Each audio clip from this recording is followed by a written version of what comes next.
Hello friends, welcome to VMR logics. So ఇవాళ మనం editorial vocabulary అంటే హిందూ న్యూస్ పేపర్లో వచ్చేటటువంటి ఎడిటోరియల్ వొకాబులరీకి సంబంధించినటువంటి డీటెయిల్స్ అనేవి చూద్దాం. మనం మొదటిగా ఈ ఎడిటోరియల్ వొకాబులరీలో సినోనిమ్స్తో మొదలు పెడదాం. ఆ తర్వాత ఇడియమ్స్, అదేవిధంగా వన్ వర్డ్ సబ్స్టిట్యూట్స్ని కూడా మనం ఒక్కొక్కటిగా పెంచుకుంటూ వెళ్దాం. మొదట ఇవాల్టి క్లాస్లో మనం ఒక 15 పదాలు మరియు ఆ పదాల యొక్క పర్యాయ పదాలు అంటే సినోనిమ్స్ మరియు దాని యొక్క యూసేజ్ని కూడా మనం నేర్చుకుందాం. సో ఇవాల్టి మన ఫస్ట్ వర్డ్ ఆఫ్ ఎడిటోరియల్ ఏది అంటే మిటిగేట్. ఏంటండి మన ఫస్ట్ వర్డ్? మిటిగేట్. ఈ మిటిగేట్ అనేది ఏ పార్ట్స్ ఆఫ్ స్పీచ్ కి చెందినది అంటే వెర్బ్ గా మనం చెప్పుకోవచ్చు. మిటిగేట్ అనే పదం ఒక వర్బ్. మరి ఈ మిటిగేట్ అనే పదానికి మీనింగ్ ఏంటి అంటే make less severe or make something bad a little less severe. అంటే ఏదైనా ఒక దారుణాన్ని కాస్త ఇంటెన్సిటీ తగ్గించడం అన్నమాట. అంటే something very serious or painful అని కూడా ఒక మీనింగ్ ఉంటుంది. అదే విధంగా రెడ్యూస్ అని కూడా మనం దీన్నే చెప్పవచ్చు. అంటే మిటిగేట్ చేయడం అంటే మనకి అర్థం ఏంటి అంటే ఏదైనా చాలా తీవ్రమైన ఒక చెడు పరిణామాన్ని దాని యొక్క తీవ్రతను తగ్గిస్తే, దాని యొక్క సివియారిటీని లేదా ఇంటెన్సిటీని తగ్గిస్తే దాన్ని మనం మిటిగేట్ అంటాం. అంటే సింపుల్ గా మిటిగేట్ అనే పదాన్ని ఎలా గుర్తుపెట్టుకోవచ్చు అంటే reduce the severity of something bad అని మనం గుర్తుపెట్టుకోవచ్చు. మిటిగేట్ ఇది మన ఫస్ట్ వర్డ్. మిటిగేట్ అంటే అర్థం ఏంటి? Reduce the severity of something bad. అలాగే దీనికి ఇతర సినోనిమ్స్ మనకి ఏంటి అంటే రెడ్యూస్ లేదా సీరియస్ ఆర్ పెయిన్ఫుల్ అనే సినోనిమ్స్ కూడా మనకి మిటిగేట్ కి ఉన్నాయి. మిటిగేట్ అనే పదం మనం చాలా తక్కువగా వాడుతూ ఉంటాం.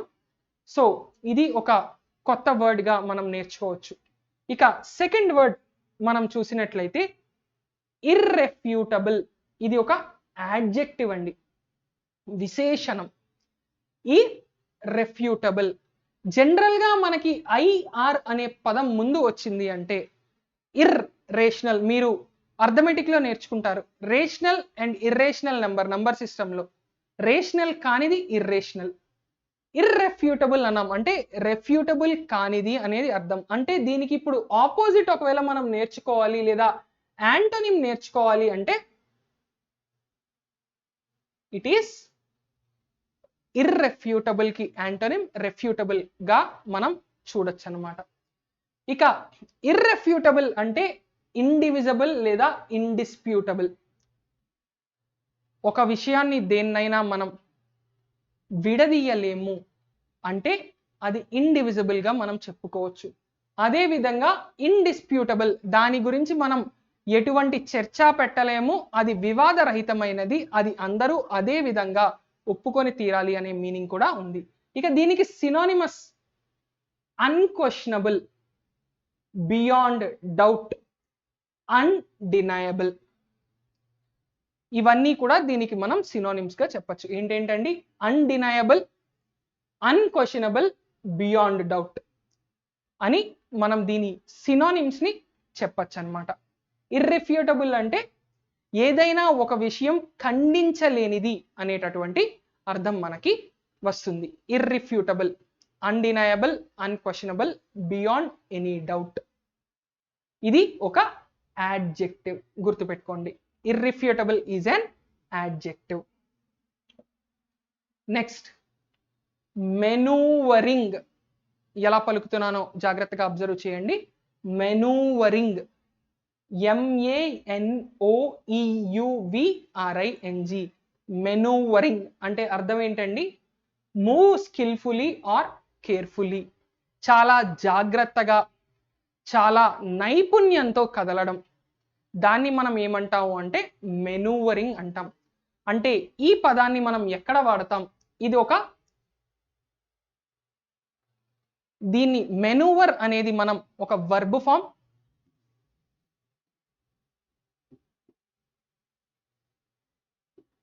మెనూవర్ అనేది మనకి వర్బ్ ఫామ్ అండి. మెనూవరింగ్ అనేది మనకి ఏంటి అంటే నౌన్ ఫామ్. సో ఈ మెనూవర్ లేదా మెనూవరింగ్ అంటే ఏంటి అర్థం? మూవ్ స్కిల్ఫుల్లీ ఆర్ కేర్ఫుల్లీ, నైపుణ్యాత్మకంగా అదే విధంగా అత్యంత జాగ్రత్తగా వెళ్ళడాన్ని లేదా కదలడాన్ని మనం ఏమంటాము అంటే మెనూవరింగ్ అంటాం. గారడీ వాళ్ళు చేస్తారు కదా, ఒక కర్ర పట్టుకొని తాడు మీద నడుస్తారు, దాన్ని మనం మెనూవరింగ్ గా కూడా చెప్పుకోవచ్చు. సో ఇవాల్టి మన థర్డ్ వర్డ్ మెనూవరింగ్, రైట్. ఇక నెక్స్ట్ కెలామిషస్. కెలామిషస్, కెలామిషస్ అంటే it is an adjective.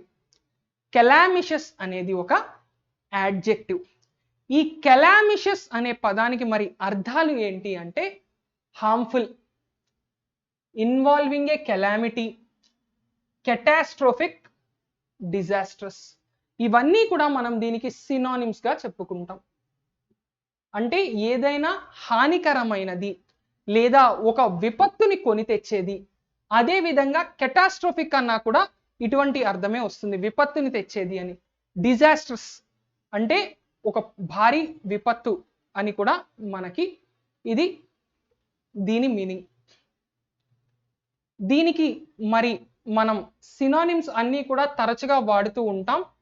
Calamity అనేది జనరల్ గా మనం ఎక్కడ వాడుతూ ఉంటాం అంటే ఎక్కువగా ఏవైనా న్యాచురల్ హజార్డ్స్ వచ్చినప్పుడు. ఇదొక నెగటివ్ సెన్స్ లో ఉన్నటువంటి పదం అండి, ఇదొక నెగటివ్ సెన్స్ లో వాడేటటువంటి పదం. న్యాచురల్ కెలామిటీ అంటే ఏదైనా ఒక విపత్తు, వరదలు కావచ్చు, సునామీ కావచ్చు, లేదంటే అణు విస్ఫోటనాలు కావచ్చు, ఇటువంటివి ఏవైనా దారుణాలు జరిగినప్పుడు కెలామిషస్ అనే పదం మనం వాడుతూ ఉంటాం. ఇది నెగటివ్ అర్థాన్ని సూచిస్తుంది. అదే విధంగా దీని యొక్క సిమిలర్ ఆర్ సినానిమ్స్ ఏంటంటే మనకి డిజాస్ట్రస్, హార్మ్ఫుల్ అండ్ కెటాస్ట్రోఫిక్ అని మనం చెప్పుకోవచ్చు. Next word conundrum. మనం జనరల్ గా ఏంటి అంటే ఎథికల్ కానండ్రమ్ అని ఎక్కువగా వాడుతూ ఉంటాం.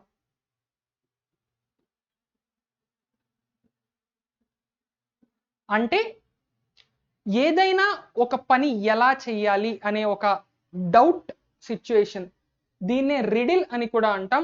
అదే విధంగా ఒక confusing and difficult problem or question.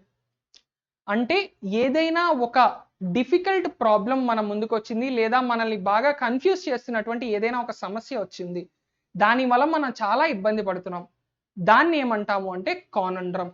ఒక్కొక్కసారి మనకి ఏది రైట్ ఏది తప్పు అనే డౌట్ వస్తుంది, అటువంటప్పుడు దాన్ని మనం ఏమంటాము అంటే ఎథికల్ కానండ్రమ్ అంటాం. ఎథికల్ కానండ్రమ్ అంటాం. దీనికి మరి మనం యూసేజ్ ఒకవేళ గనక చెప్పుకుంటే he left me in a state of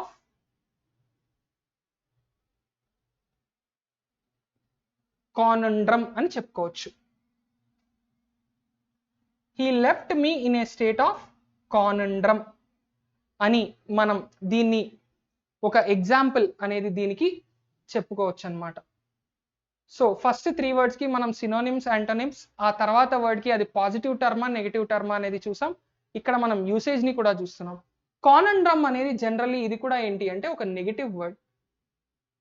అంటే మనం ఏదో చేయలేకపోతున్నాము, ఈ ఇబ్బంది నుంచి బయటపడలేకపోతున్నాం అనే స్టేజ్ లో కానండ్రమ్ అనేది వాడతాం. So he left me in a state of conundrum అంటే నన్ను ఒక సమస్యాత్మకమైన లేదా ఒక చిక్కుమిడి మధ్యలో నన్ను వదిలేశాడు అని చెప్పడమే దీని యొక్క అర్థం. ఇక నెక్స్ట్ పదం ఫెసిలిటేటింగ్. చాలా ఎక్కువగా మనం న్యూస్ పేపర్లో వాటిలో చూస్తూ ఉంటాం. ఫెసిలిటేటింగ్ అంటే ఎవరికైనా ఏదైనా ఈజీ చేయడం, to make an action or a process easy or easier, right. మరి దీనికి మనం ఎగ్జాంపుల్ ఏం చెప్పొచ్చు? మన విఎంఆర్ సార్ గురించి చెప్పుకుందాం. VMR sir's teaching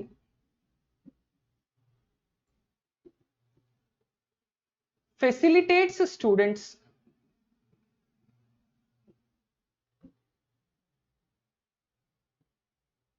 to secure a government job.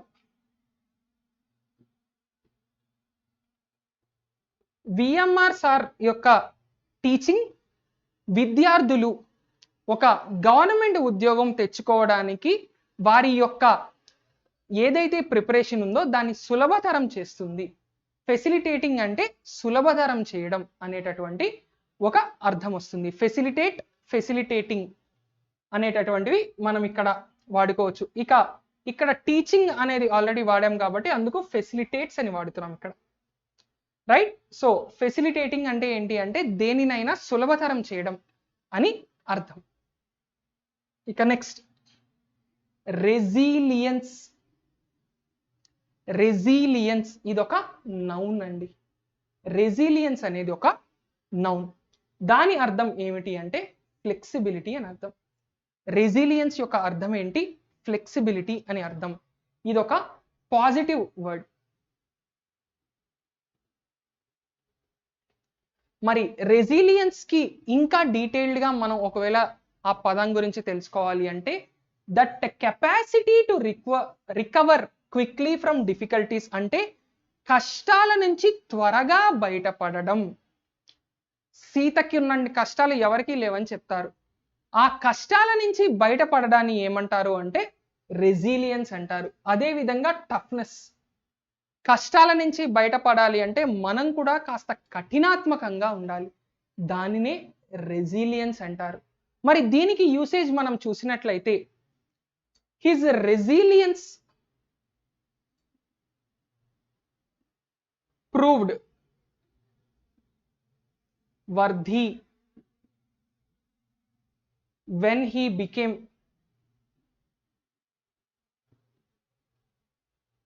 an IAS officer.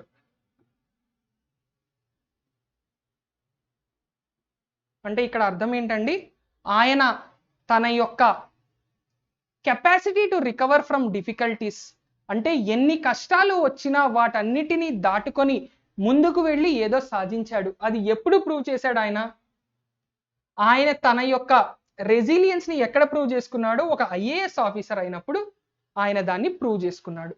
So resilience అంటే the capacity to recover quickly from difficulties. అదే విధంగా దీన్నే మనం ఫ్లెక్సిబిలిటీ అని కూడా పిలుస్తాం. ఏమని పిలుస్తాం? ఫ్లెక్సిబిలిటీ అని కూడా మనం దీన్ని పిలుస్తాం. ఇక నెక్స్ట్ వర్డ్ రెట్రోఫిట్టింగ్.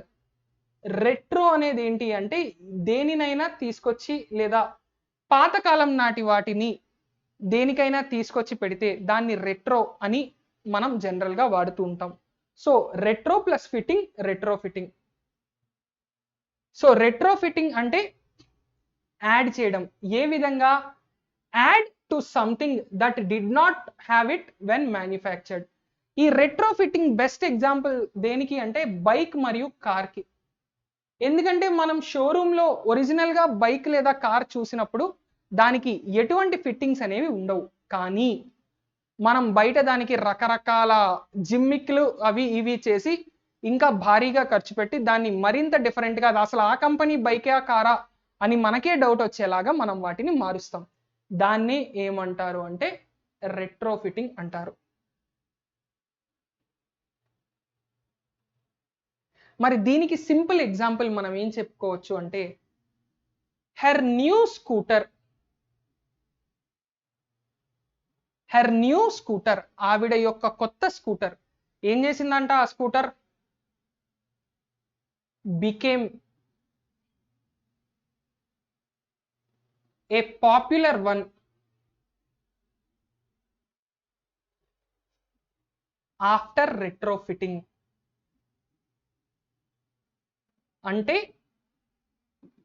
రెట్రోఫిట్టింగ్ చేసిన తర్వాత ఆవిడ యొక్క కొత్త స్కూటర్ చాలా ఆదరణ పొందినదిగా తయారైంది. Her new scooter became a popular one after retrofitting అని మనం ఒక యూసేజ్ దీనికి చెప్పుకోవచ్చు. రెట్రోఫిట్టింగ్ అనేది మరి ఏ పార్ట్స్ ఆఫ్ స్పీచ్ అండి? It is a parts of speech of verb. ఇది ఒక వర్బ్ కింద మనం చెప్పుకోవచ్చు. ఇక నెక్స్ట్ వర్డ్ ఇంపరేటివ్. అంటే చాలా ముఖ్యమైనది, క్రూషియల్, నెసెసిటీ అని అర్థం. అంటే ఏదైనా అత్యంత ముఖ్యమైన దానిని మనం ఏమంటాము అంటే ఇంపరేటివ్ అంటాం. నమితాస్ ప్రెజెన్స్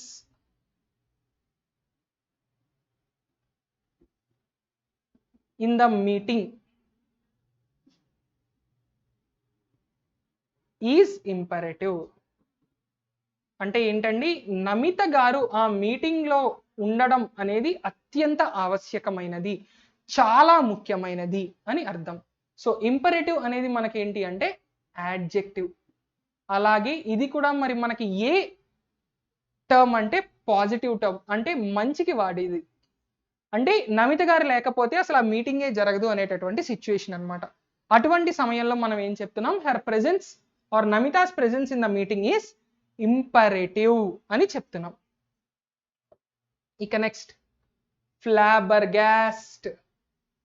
ఫ్లాబర్గాస్ట్ అంటే ఆశ్చర్యానికి గురి చేయడం, సర్ప్రైజ్.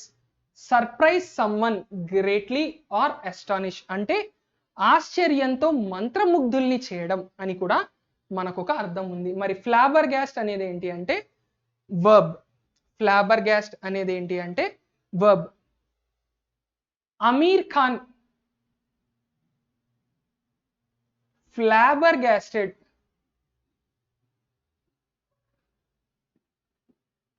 megastar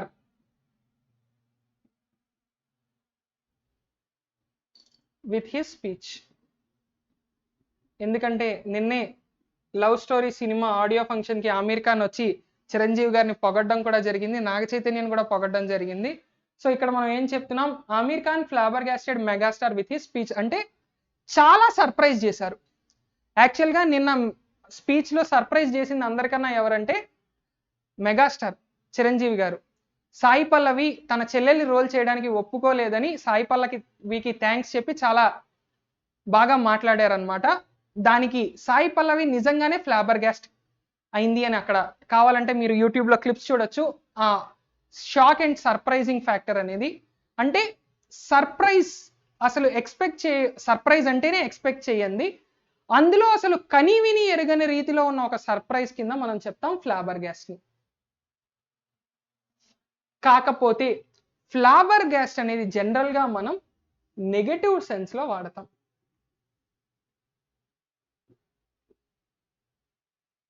ఇక్కడ నేను ఫ్లాబర్గాస్ట్ అనే పదాన్ని రాశాను అంటే ఇక్కడ అర్థం ఏంటి అంటే ఆమీర్ ఖాన్ చిరంజీవిని ఏదో అన్నాడు, దానికి చిరంజీవి ఏంటి ఇలా మాట్లాడుతున్నాడు అని ఆశ్చర్యపోయాడు అనేటటువంటి మీనింగ్ వస్తుందన్నమాట. ఎందుకంటే ఈ పదాన్ని కొన్ని చోట్ల పాజిటివ్ సెన్స్ తో కూడా జనాలు చూపుతున్నారు, కానీ అదొక నెగిటివ్ వర్డ్ అండి. ఫ్లాబర్గాస్ట్ అనేది ఒక నెగిటివ్ సెన్స్ లో వాడేటటువంటి పదం. అంటే ఏంటి ఇలా అయింది లేదా ఏంటిది అనేటటువంటి ఒక ఆశ్చర్యం, ఒక నెగిటివ్ సెన్స్ లో ఉన్నటువంటి ఆశ్చర్యాన్ని ఫ్లాబర్గాస్ట్ అంటాం. ఇక నెక్స్ట్ ఫర్నిష్. ఫర్నిష్ అంటే దేన్నైనా ప్రొవైడ్ చేయడం లేదా దేనికైనా ఒక సోర్స్ గా ఉండడం లేదా రివీల్ చేయడం. ఫర్నిషింగ్స్ అంటాం.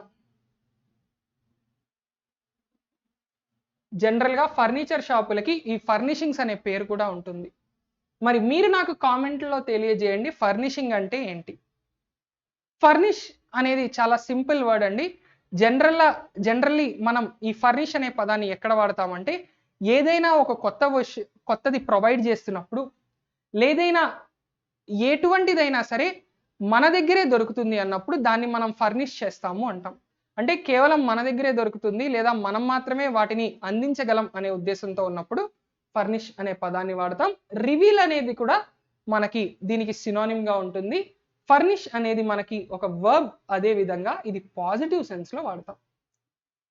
ఫర్నిష్ ని మనం పాజిటివ్ సెన్స్ లో వాడతాం అన్నమాట. రైట్. సో ఇవాల్టి ముఖ్యమైన వొకాబులరీ మనం ఇంతటితోనే ముగిద్దాం. ఇవాళ కేవలం నేను కొన్ని పదాలకి యూసేజ్ మరియు సినోనిమ్స్ అండ్ మీనింగ్ మాత్రమే చెప్పాను. నెక్స్ట్ క్లాసెస్లో మనం ఒక 2 సినోనిమ్స్ లేదా 3 సినోనిమ్స్, ఒక 3 యాంటోనిమ్స్, అదే విధంగా ఒక యూసేజ్ ఎగ్జాంపుల్ ప్రతి పదానికి నేర్చుకుందాం. అటువంటి పదాలు ఇంకేవైనా మనకి రూట్ వర్డ్స్ కానీ ఈ ఇతర రకాల టెక్నిక్స్ ద్వారా నేర్చుకోవచ్చు అంటే అటువంటివే మరిన్ని పదాలు కూడా మనం నేర్చుకోవడానికి ట్రై చేద్దాం. Right. Thank you. And before I sign off, ఈ వీడియో కనుక మీకు నచ్చినట్లయితే లైక్ చేయండి, విఎంఆర్ లాజిక్స్ యూట్యూబ్ ఛానల్కి సబ్స్క్రైబ్ చేయండి, మరియు కాంపిటేటివ్ ఎగ్జామ్స్కి ప్రిపేర్ అవుతున్న మీ ఫ్రెండ్స్కి షేర్ చేయండి. All right, thank you very much, good night and జై హింద్.